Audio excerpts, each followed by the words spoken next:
As of Tuesday, March 24th, 6,589 people in 20 countries across Latin America and the Caribbean had tested positive for COVID-19, according to the latest figures released by Johns Hopkins University.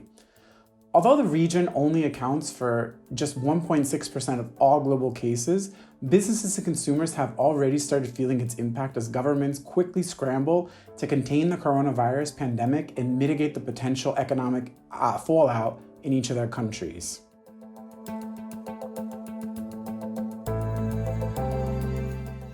Coronavirus's arrival to Latin America quickly sent shockwaves across the business world after Brazil reported the region's first confirmed case on February 26th. In Chile, Colombia, and Peru, home to roughly a quarter of all confirmed cases in Latin America, more than two-thirds of business executives surveyed by DNA Human Capital earlier this month believe that the coronavirus will greatly impact and affect their company's bottom line in the long term.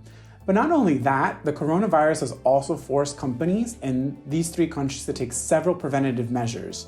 Now, I don't know about you, but anyone who's ever been to Latin America and had the pleasure of doing business in the region knows that its people are very warm, very welcoming, and extremely friendly. And they usually greet one another with a kiss on the cheek or a friendly handshake. However, because of the coronavirus, more than 8 in 10 business executives have stopped the practice altogether. And beyond that, more than half of companies have also begun suspending in-person meetings and events, while others, to a lesser extent, have canceled travel and implemented their own work-from-home policies.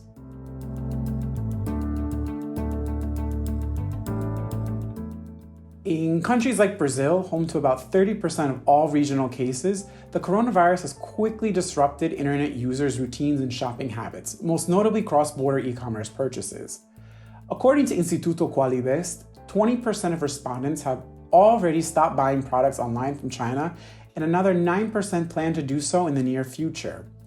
As Latin America's largest retail e-commerce market, this change in consumer behavior could have much larger ramifications on cross-border e-commerce, namely for merchants selling their goods and services on platforms such as AliExpress, as consumers make purchases from domestic players in the near term. Similar trends are also unfolding in Argentina as fears and uncertainty around the coronavirus continue to mount. Even before the Argentine government announced that the country would be under a mandatory quarantine as of March 20th until the end of the month, internet users quickly started altering their routines and shopping habits well beforehand. According to Kantar, nearly 9 in 10 respondents are buying or plan to buy more household cleaning and personal hygiene items, while 44% of respondents said that they are buying or plan to buy more items online to avoid having to go to the physical store. So, as the coronavirus forces people to hunker down in their homes for the foreseeable future, it's very likely that e-commerce will continue to grow as consumers stop letting reasons like not being able to see or touch the product be deterrent against making a digital purchase.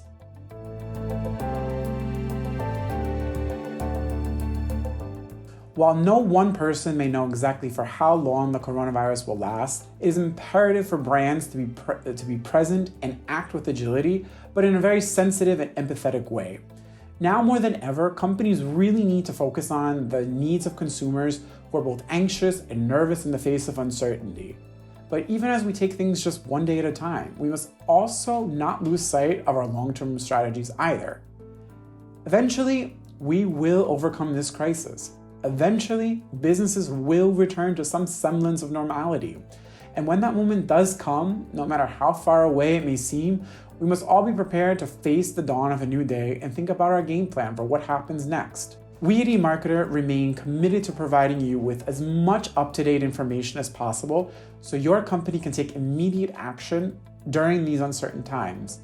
Over the coming weeks, we'll continue to closely monitor the coronavirus situation in Latin America and revise many of our regional forecasts accordingly, especially as we analyze how substantial the pandemic will be on both regional and global economies in the long term.